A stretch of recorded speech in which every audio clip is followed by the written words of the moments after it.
عزیزان گرامی وقار، آج کی یہ چوتھی محفل جس میں ہم رسول گرامی وقار صلی اللہ تعالی علیہ وسلم کے حسن و جمال کا تذکرہ کریں ہیں، اور جب بات آئے میرے مصطفیٰ کریم صلی اللہ علیہ وسلم کے حسن کی، سارے شعراء اور سارے عشاق کے قلم تھک گئے، خطبہ اور واعظین کی زبانیں سوکھ گئی، لیکن یا رسول اللہ تمہارے ایک وصف کا بھی حق ادا نہ ہو سکا۔ اقبال نے کہا رخ مصطفیٰ ہے وہ آئینہ، رخ مصطفیٰ ہے وہ آئینہ، کہ اب اس طرح کا کوئی دوسرا آئینہ نہ ہماری بزم خیال میں ہے، نہ دکان آئینہ ساز میں ہے۔ اب ایسا آئینہ نہ ہماری بزم خیال میں ہے اور نہ دکان آئینہ ساز میں، اللہ رب العزت کے کارخانے قدرت میں اس رسول کا مثل پیدا ہی نہیں ہوا۔ اور آخر مثال کیسے دیں کہ اللہ کے حبیب صلی اللہ تعالی علیہ وسلم کیسے تھے، کس چیز سے انہیں تشبیہ دیں؟ تشبیہ اس سے دی جاتی ہے جو برابر ہو۔ آپ فلاں کی طرح لگتے ہیں، آپ ان کی طرح لگتے ہیں، تھوڑی بہت شباہت ہو، مثل ہو، لیکن جب کائنات میں دوسرا ویسا حسین آیا ہی نہیں تو مثل کس کے کہیں ہیں؟ اور یہ ہم نہیں، اگر لوگ یہ سمجھیں کہ بریلوی نعت گو شعراء نے حضور پاک صلی اللہ تعالی علیہ وسلم کی شان میں ایسے قصیدے پڑھے ہیں تو آؤ میں تمہیں بارگاہ صحابہ میں لے چلوں۔ اللہ کے حبیب صلی اللہ تعالی علیہ وسلم کو ان سے زیادہ کس نے دیکھا؟ درباری رسالت میں ہمہ وقت حاضر رہنے والے صحابی رسول حسان بن ثابت رضی اللہ تعالیٰ عنہ کی زبان سے سنیں، فرماتے ہیں وَأَحْسَنُ مِنْكَ لَمْ تَرَ قَطُّ عَيْنِهِ وَأَجْمَلُ مِنْكَ لَمْ تَلِدِ النِّسَاءُ خُلِقْتَ مُبَرَّأً مِّن كُلِّ عَيْبٍ كَأَنَّكَ قَدْ خُلِقْتَ كَمَا تَشَاءُ۔ کیا کہا حسان بن ثابت نے؟ کہتے ہیں یا رسول اللہ آپ سے زیادہ حسین میری آنکھوں نے دیکھا ہی نہیں، آپ سے زیادہ حسین میری آنکھوں نے دیکھا ہی نہیں، اور آپ سے زیادہ خوبصورت کسی ماں نے جنا ہی نہیں۔ فرماتے ہیں آپ تو ہر عیب سے پاک پیدا کیے گئے یا رسول اللہ، اللہ نے آپ کو ویسے ہی بنایا جیسے کہ آپ کی مرضی و منشا رہی ہو۔ عزیزان گرامی، اگر حسان بن ثابت کی بات کریں، کوئی یہ کہے کہ انہوں نے کہاں دنیا دیکھی ہوگی، حضور کو صرف دیکھا اور تعریف کر لی، تو ہم سدرہ کے مکین کی بارگاہ میں چلتے ہیں۔ جبرائیل امین جن سے کوئی دنیا کا خطہ شاید رہ گیا ہو، ہر نبی پر انہوں نے وحی اتاری ہے اللہ کی طرف سے، اور ہر کائنات کے زمانے کو دیکھا۔ جبرائیل امین کی زبان کی ترجمانی کرتے ہوئے شاعر نے کہا بارگاہ مصطفیٰ صلی اللہ تعالی علیہ وسلم میں ایک دن وہ حاضر ہوئے اور کہنے لگے آفاق ہا گردیدہ ام بسیار خوباں دیدہ ام۔ کہتے ہیں میں نے کائنات کے بہت سارے مملکتوں کو چھان لیا ہے، بسیار خوباں دیدہ ام، بہت سے اچھے اچھوں کو دیکھا ہے، لیکن یا رسول اللہ تو چیزیں دیگری، اے اللہ کے رسول آپ ایک الگ ہی چیز ہو، آپ کے مثل نہ میں نے پہلوں میں دیکھا نہ کبھی اس زمانے میں دیکھا۔ یہ کون کہتا ہے؟ جبرائیل امین سدرہ کے مکین سید الملائکہ کہہ رہے ہیں۔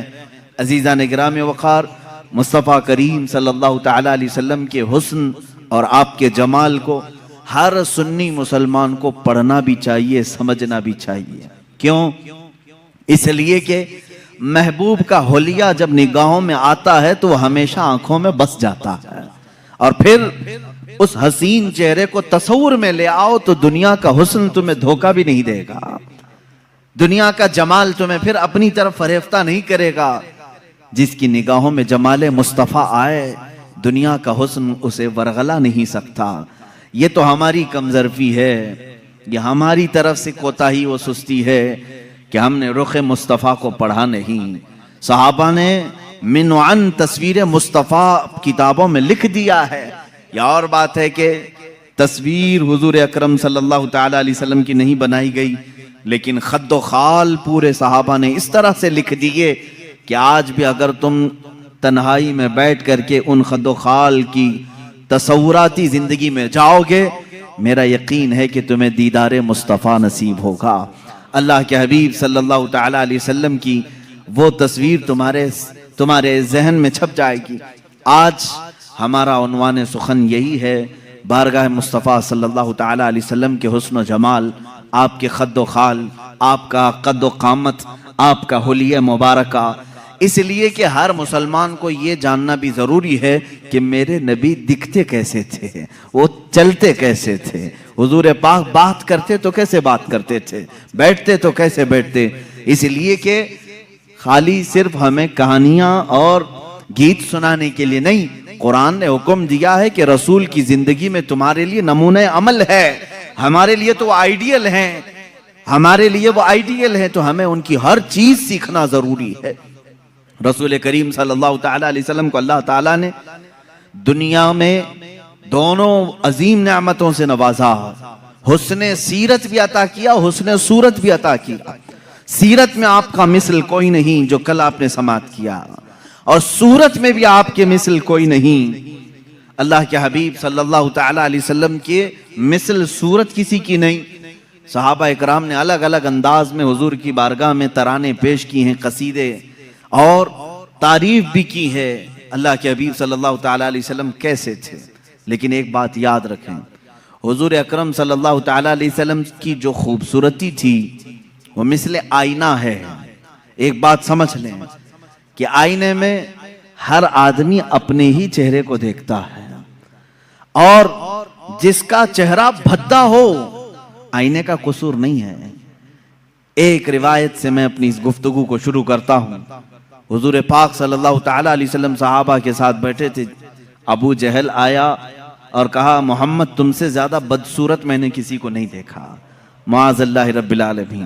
حضور پاک صلی اللہ علیہ وسلم نے کہا صدقتا، تو سچ کہہ رہا ہے۔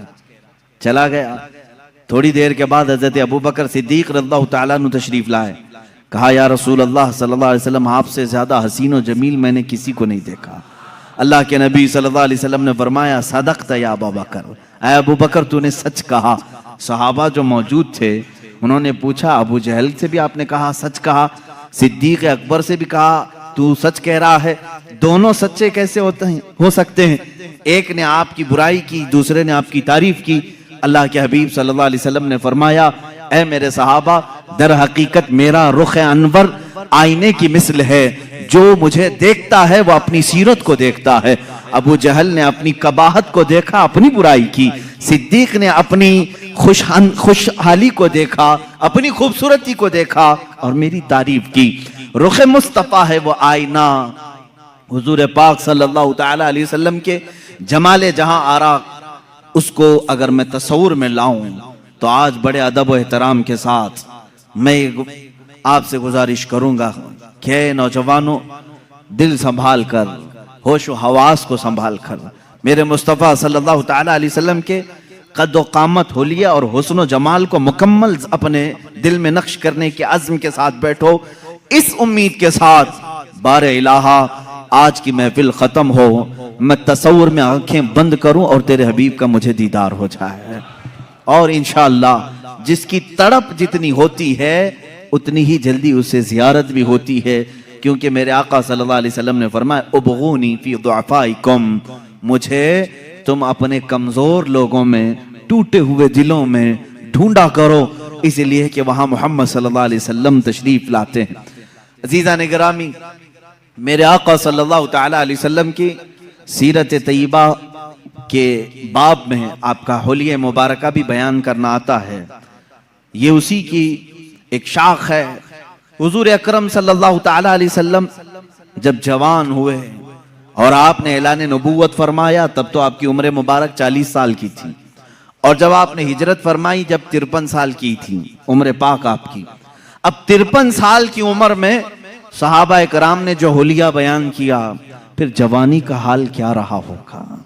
جو صحابہ سیرت کے ان گوشوں میں بیان کی ہیں کہ میرے آقا کا حلیہ ایسا تھا، وہ اتنا حسین ہے کہ جو 25 سال کی جوانی کا حسن رہا ہوگا وہ کس انداز کا رہا ہوگا۔ صحابہ میں حضرت سمرہ بن جندب رضی اللہ تعالیٰ عنہ، حضرت